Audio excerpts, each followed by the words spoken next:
नमस्कार, मैं धर्मेंद्र कुमार प्रगति क्लासेस के YouTube चैनल में सभी का बहुत बहुत स्वागत। बात करेंगे राजनीति विज्ञान भारतीय संविधान टेस्ट सीरीज क्रमांक 3। काफी महत्वपूर्ण प्रश्न लिए गए हैं, देख लेते हैं। पहला प्रश्न, वर्तमान में कितने राज्यों में विधान परिषद है? ठीक है, तो विधान परिषद वह होता है जब किसी राज्य में द्विसदनीय व्यवस्था होती है। एक होता है विधानसभा और दूसरा होता है विधान परिषद, तो उसको कहते हैं द्विसदनीय व्यवस्था। और ऐसे भारत में सिर्फ 6 राज्य हैं जिनमें विधान परिषद का भी प्रावधान है विधानसभा के साथ में। ठीक है, तो वो 6 राज्य हैं।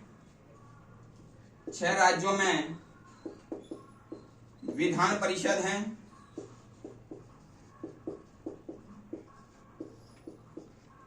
वो राज्य हैं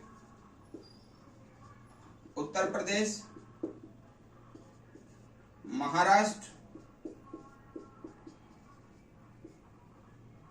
बिहार,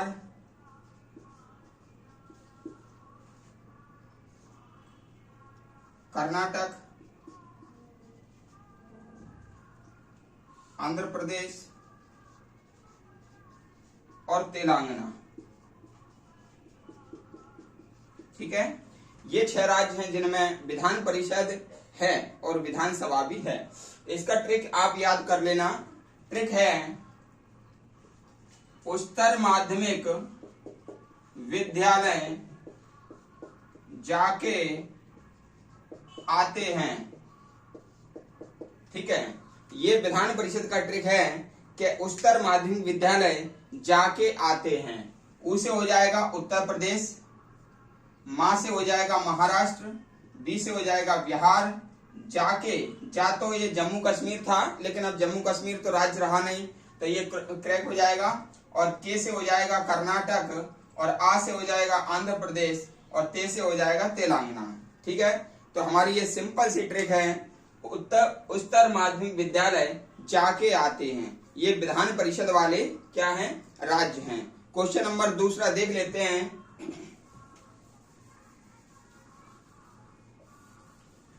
क्वेश्चन नंबर 2 है, 2014 में बनाया गया भारत का 29वां राज्य कौन सा है? देखो, 2014 में जो 29वां राज्य बना था वह बना था तेलंगाना। तेलंगाना राज्य बना था आंध्र प्रदेश से। आंध्र प्रदेश से ये तेलंगाना राज्य बनाया गया था और इसकी डेट थी 2 जून 2014। ठीक है, इसकी समिति थी श्री कृष्णा समिति। ठीक है, ये वाला जो प्रश्न है अभी एमपी सेट 2023 में पूछ लिया गया कि भाई जो आंध्र प्रदेश से तेलंगाना राज्य बना था तो वह कौन सी समिति के आधार पर बना था। अब बताइए आप, 2014 में ये श्री कृष्ण समिति जब बनी थी तो 2014 में ये राज्य बना था। वो 2014 का प्रश्न आज 9 साल बाद पूछा है। ठीक है, तो आप समझ सकते हैं कि जो जनरल नॉलेज है, सामान्य ज्ञान है, उसमें अपडेट रहना कितना जरूरी है।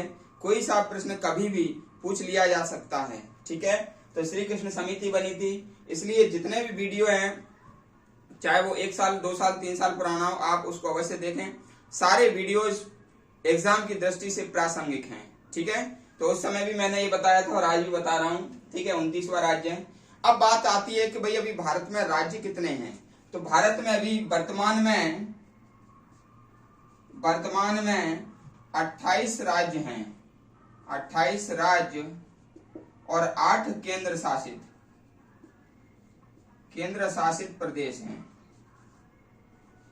ठीक है, टोटल यदि पूछें तो 36 आएगा। केंद्र शासित प्रदेश और राज्य मिला के 36 आएगा। ये प्रश्न कर्मचारी भविष्य निधि आईएएस की पेपर में आया था, जो यूपीएससी कंडक्ट कराता है, इसको भी याद रख लेना। अगला प्रश्न है, राज्य के नीति निर्देशक तत्व किस देश से लिए गए हैं? देखो भाई, जो डीपीएसपी है ये आयरलैंड से लिए गए हैं। आयरलैंड से लिए गए हैं, भाग 4 में है और अनुच्छेद 36 से 51 तक हैं। ये आप याद रख लेना, ठीक है। अगला प्रश्न है हमारा, संसदीय प्रणाली में कार्यपालिका किसके प्रति उत्तरदायी होती है। देखो, संसदीय प्रणाली ब्रिटेन से ली गई है, और संसदीय प्रणाली में जो कार्यपालिका होती है, तो कार्यपालिका क्यों कहते हैं, कार्यपालिका के अंतर्गत पीएम प्लस अन्य मंत्री आ जाएंगे, अन्य मंत्री। तो ये जो है ना, पीएम जो कार्यपालिका होता है, ये व्यक्तिगत रूप से राष्ट्रपति के प्रति और सामूहिक रूप से संसद के प्रति उत्तरदायी होगा। और यदि संसद उसमें नहीं आएगा तो उसमें लोकसभा लगाना, लोकसभा, क्योंकि लोकसभा भी संसद का अंग है, ठीक है। राष्ट्रपति भी संसद का अंग है। हमेशा ध्यान रखना, जब इस प्रकार का प्रश्न आता है कि संसदीय शासन प्रणाली में कार्यपालिका किसके प्रति जिम्मेदार होगा, तो इसका आंसर आएगा, सबसे बढ़िया आंसर आएगा लोकसभा, क्योंकि लोकसभा में जनता के द्वारा चुने हुए प्रतिनिधि रहते हैं, इसलिए लोकसभा आएगा। लोकसभा यदि उसमें ऑप्शन नहीं आएगा तो आएगा क्या, संसद, ठीक है। और यदि व्यक्तिगत रूप से यदि पूछा जाए तो व्यक्तिगत रूप से राष्ट्रपति के प्रति ये जिम्मेदार होते हैं, और सामूहिक रूप से लोकसभा के प्रति या संसद के प्रति जिम्मेदार होते हैं। अगला प्रश्न देख लेते हैं, पंचायती राज व्यवस्था में कितने स्तर हैं। तो देखो, मध्य प्रदेश में यदि बात करें तो भाई मध्य प्रदेश में 3 स्तरीय हैं, ठीक है ना। पहले है ग्राम पंचायत, दूसरा है जनपद पंचायत, और तीसरा है जिला पंचायत, ठीक है ना। बलवंत राय मेहता समिति की सिफारिश के आधार पर त्रिस्तरीय पंचायती राज व्यवस्था की व्यवस्था की गई है, ठीक है। बात करेंगे, अगला प्रश्न है, किस एक्ट के द्वारा बर्मा को भारत से अलग कर दिया गया। भारत क्या है, बहुत बड़ा, यानी कि भारत को उपमहाद्वीप कहते थे। भारत के साथ पाकिस्तान भी जुड़ा था, भारत के साथ बांग्लादेश भी जुड़ा था, भारत के साथ म्यांमार भी जुड़ा था, है ना। तो इतना बड़ा ये उपमहाद्वीप था। और मैं आपको बता दूं कि जो 1935 का एक्ट था, इसके द्वारा 1936 में बर्मा को भारत से आजाद कर दिया, बर्मा को अलग कर दिया। वर्तमान में इसका बर्मा का नाम है म्यांमार, ठीक है। वर्तमान में म्यांमार क्या है, बर्मा का नाम है, और इसकी जो राजधानी है नेपीता। वर्तमान में राजधानी क्या है, नेपीता। अगला प्रश्न है, अल्पसंख्यकों के हितों का संरक्षण किस अनुच्छेद में है। तो अनुच्छेद 29 में अल्पसंख्यक के वर्गों के हितों का संरक्षण है, और जो भाषा और धर्म के आधार पर जो कम है तो उसको ही हम क्या कहते हैं, अल्पसंख्यक कहते हैं। और ऐसे सिर्फ 6 धर्म हैं जो अल्पसंख्यक हैं, ठीक है। 6 धर्म कौन कौन से हैं, मुस्लिम,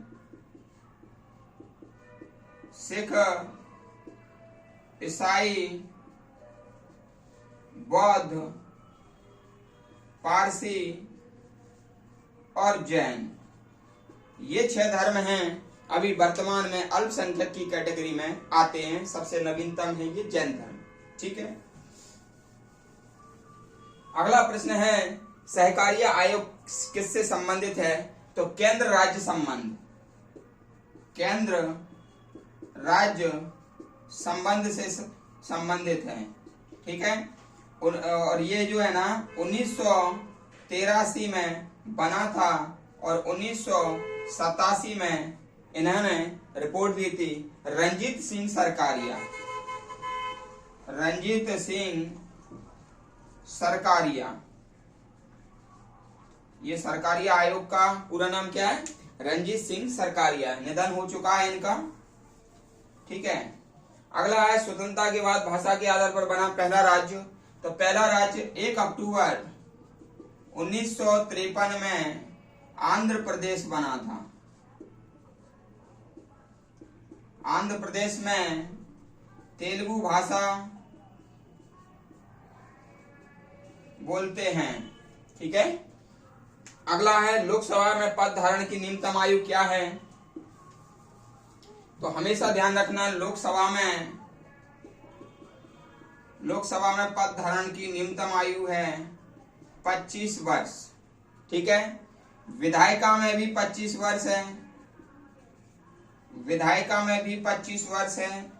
यानी कि पीएम प्रधानमंत्री 25 वर्ष में बन सकते हैं, सीएम भी 25 वर्ष में बन सकते हैं, लेकिन विधान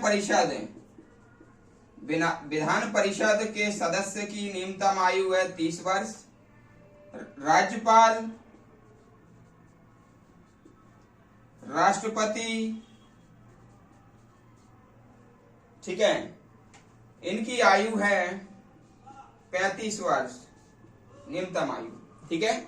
तो इस प्रकार से ये टेस्ट सीरीज आपको कैसी लगी कमेंट्स करके बताएं। वीडियो को अधिक से अधिक शेयर करें और जो व्यक्ति नए हैं वो चैनल को सब्सक्राइब करें। सभी का बहुत बहुत धन्यवाद।